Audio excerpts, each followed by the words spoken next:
Hey guys, we're Mardu VR, and today we're going to be figuring out how to emulate on the Steam Deck. Really, it's a tutorial, so today we're going to talk about it. I'm going to walk you through it. I'll show you everything that I know about emulating on the Steam Deck and all the things you need to know, and the easiest way I have found personally of emulating on the Steam Deck.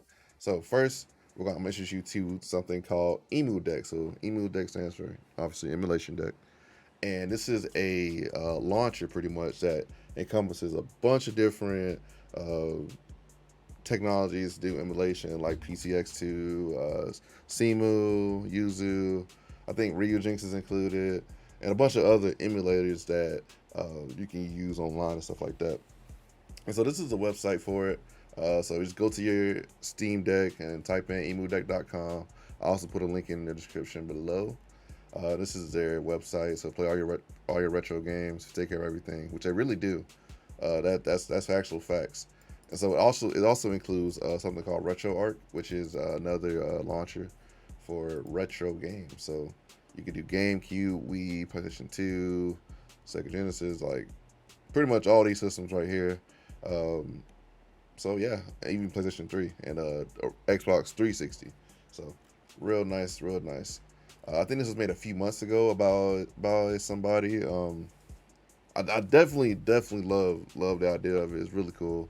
Emulation Station is also included, which is another launcher that kind of holds all your games together, and you can use that if you don't want to use anything else. But I like the UI for Emulation Station.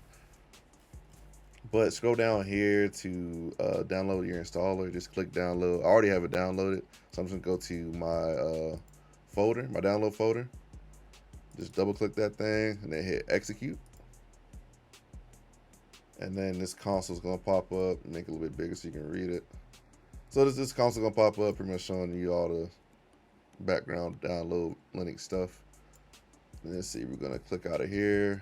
This is just a change log. You don't have to worry about that. And so I would personally recommend doing easy mode for your configuration. That's just me personally, because most people don't want to get into all the particulars and stuff like that. Easy mode just allows you to install it with no type of mess up. So just click easy mode.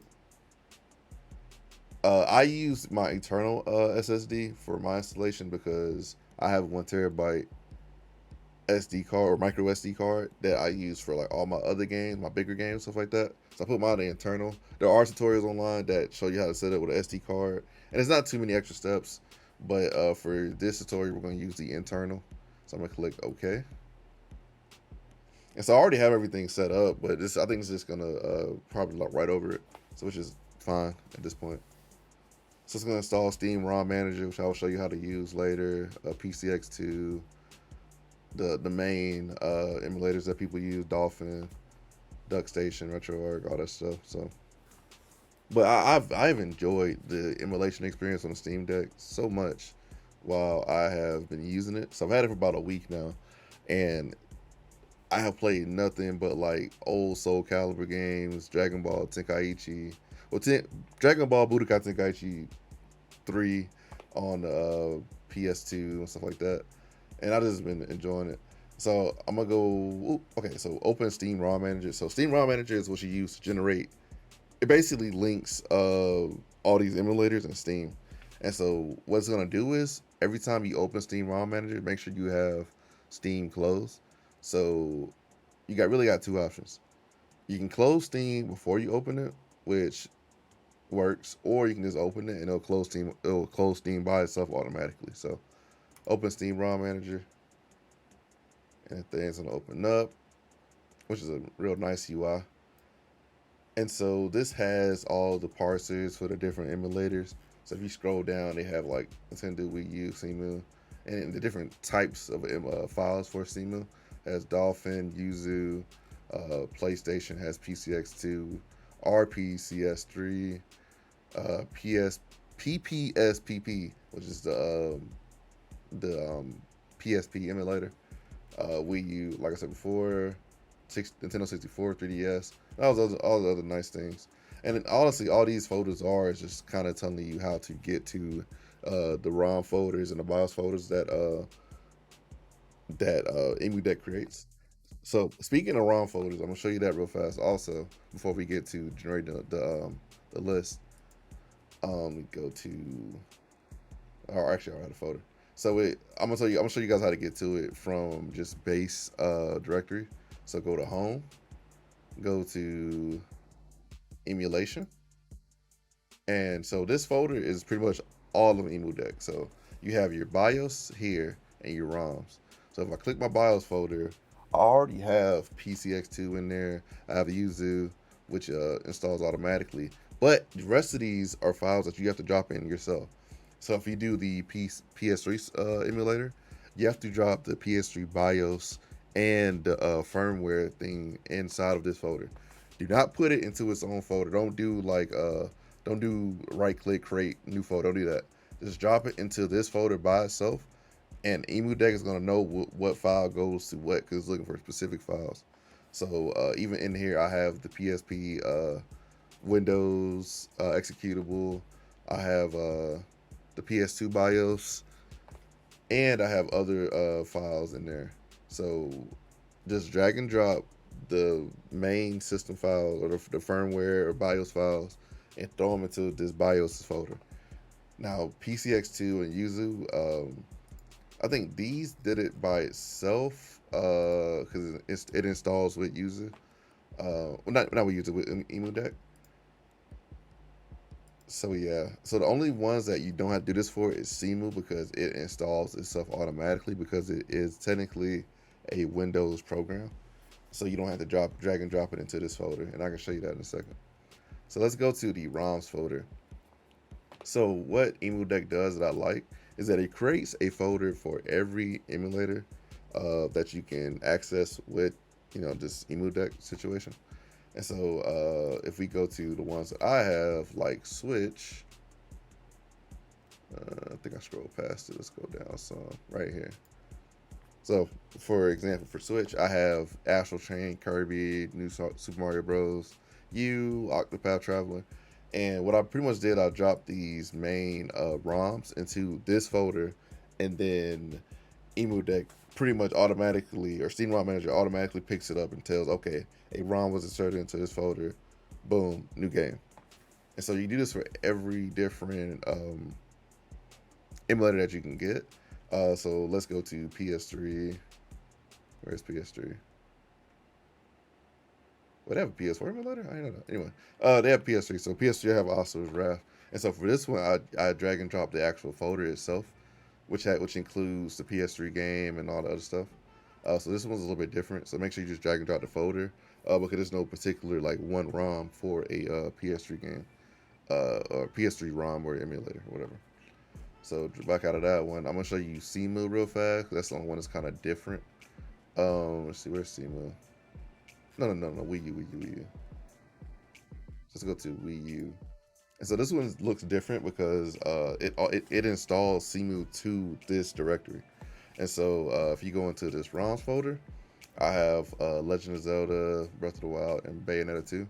And so you have to drag and drop the Wii U ROMs / folders into this ROMs directory, or it's not going to work. If you drag and drop it into here, it's not going to work. So make sure you remember that if you're trying to do the Wii U emulator, which I had to use for Breath of the Wild because the Yuzu emulator doesn't work too well with that game, and the Bayonetta 2 emulator now it didn't work that well for Bayonetta 2 also. But yeah, that's pretty much where you drag and drop your ROMs and BIOSes. Let's go back to the Steam ROM Manager. So, like I said before, this Steam ROM Manager, this is where you set up all your paths and stuff for your emulators. Let's go to preview. And so once you drag and drop your BIOSes and all other stuff in your ROMs into their folders, go here and go to generate app list, and it's going to execute parsers and pretty much download all the images and stuff like that needed to connect each game to Steam. So if you check here and scroll down, you can see all the games that I have. So I have Astral Chain, Budokai Tenkaichi 2 and 3, like I said before, Midnight Club, and Soul Calibur, NBA Street, all these pretty much all these different games. and you can also select different covers for them. So like for Legend of Zelda, I can pick a different cover that'll show up on Steam. And so let's see what they got for Budokai Tenkaichi. I didn't look at this one. Oh, they actually changed it. That's pretty cool. But these are all the covers. And make sure when you generate this app list, make sure you save it. So now when you save it and you go back to gaming mode, it will have collections and yeah, it'll pretty much have collections for you to choose these games from. So let's go back to gaming mode and I'll show you what I'm talking about. All right, guys. So we are back. So this is the library for Steam. It may look a bit different for yours, but I also have plugins enabled. So this is like kind of like the Switch-like interface. But let's go to the library. As you can see here, we now have these new collections. So let's go to this one right here. And it's awesome for EMUDECK because you can see each different game type for different collections. So here we have, Yuzu, PS2, PS3, PSP. And just because I have 2 different PSP emulators installed, it did it twice. And then Wii U. And so it's nice you can just come here and as for instead of select PS2, let's do Budokai Tenkaichi 3 and then just go to play. And then it'll just boot up from here. So let's see. Let's give it a second. Don't take that long. Yep. So you're in the game now. So it's literally that easy. Like you just go in the game, and now you are playing whatever old game you want to play. And what's also cool, you're probably also wondering, so you got to do configurations and stuff like that. You can go to the library again, go to collections, or go to non-Steam, either or. All the non-Steam shows you just like your overall, like everything you have that's not from Steam. But go to collections, go to emulation, and this has all your launches. So it has Yuzu, all the other ones, emulation station, RetroArch down there, Prime Hack, and you can select, for instance, let's select, I guess Yuzu. So Yuzu. Click play, and it'll just open automatically. So boom, we're in Yuzu now. Make sure you go here, change your controller settings so you can actually use your mouse pad. So I picked the gamepad with mouse trackpad, so it works like kind of like it does on desktop mode. So you can use your right trackpad to move and click and stuff like that. And so just go here and you can click where you need to click. Oh, it doesn't work that well with Yuzu. Okay, so scratch that. So for certain launches, game mode doesn't work that well, and I forgot to use one of them. So I'm gonna pick a different one. Let's do Cemu.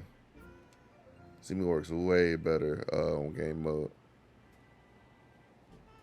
So yeah, you can actually click here. Oh, I didn't change my settings. There we go. There we go. Yeah, so you can actually click around and stuff like that. But honestly, I wouldn't even use these in game mode. I would just switch back to desktop mode and use it from there. So let's switch back to desktop mode, and I can show you how to configure a little bit. All right, guys, so we're back. So this is desktop mode again. You probably would have heard this tutorial is crazy, but I'm showing you everything I can. All right, anyway, so to get to your library from the desktop mode, just click the Steam icon, press library, and boom, you are here, my friend. So like I said before, this is desktop mode, and you have everything in collection. So this emulation collection, like I said before, all the emulators that you have downloaded. So let's click Cemu again.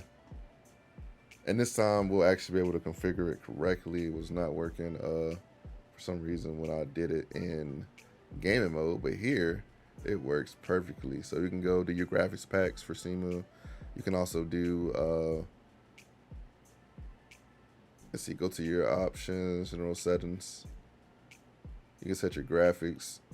So, make sure you use Vulkan because Linux based. Audio, overlay, all that stuff in general. And you can do the same for other emulators. So let's go to Yuzu again, like we tried to do earlier, and see if we can mess with it. So, like we said before, go to emulation, configure, and now you can actually set your settings and stuff up like that. So if you guys are curious about settings for like Yuzu, because it runs a little weird, these are the settings I use. Vulkan, like I said before, AMD. I use exclusive full screen, default. I set the resolution down more for more performance, so about half the resolution, because the Steam Deck is a smaller screen, so you're not gonna need like 1080p. This doesn't make sense. And I use FSR. So just stuff like that. Let's go to advanced if you guys want to see that. Don't use VSync. Use asynchronous shader builder. Use fast GPU time. No default anisotropic filtering. So yeah, I think that's pretty much it for that. If you guys want tutorials on how to set up particular games, I guess, let me know. I can definitely make videos on how to set up like PSP or PS3 and get some type of good setting in terms of actual, game running, or Yuzu or Simu. But just let me know. I cannot tell you where I got the ROMs for all this stuff, because that will get this flagged by Nintendo. So can't do that. I hope you guys enjoyed this. If you have any questions, hit the comments below. I got you.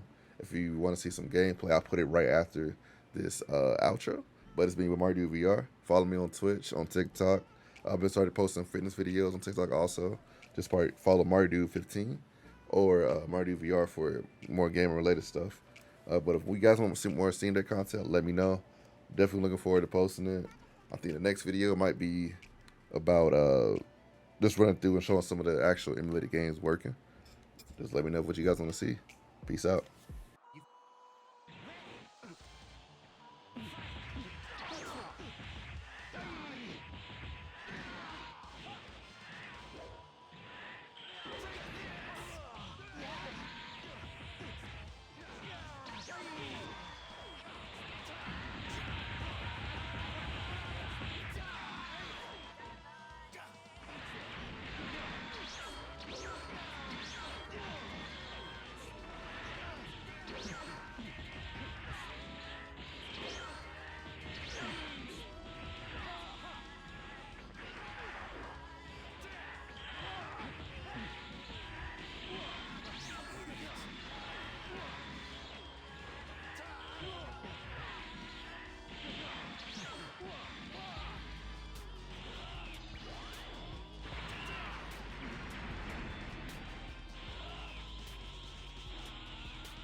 The legend of Aesir, a legend from the dawn of time.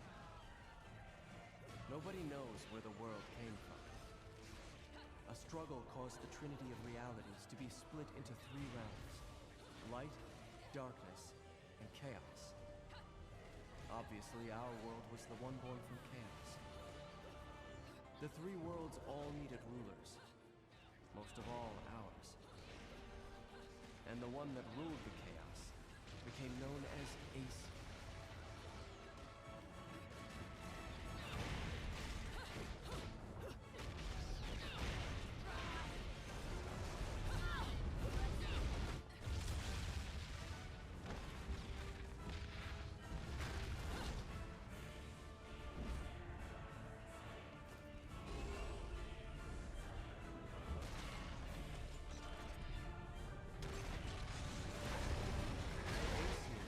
First eternity quietly looking upon the earth from his holy mountain. Where we only see reality and make it match our rules of the world, Aesir saw through reality, and those visions became our world. These observations became Aesir's power. Aesir's eyes were truly the eyes that created the world. However, Aesir pitied the humans for their naivety. All right, take this.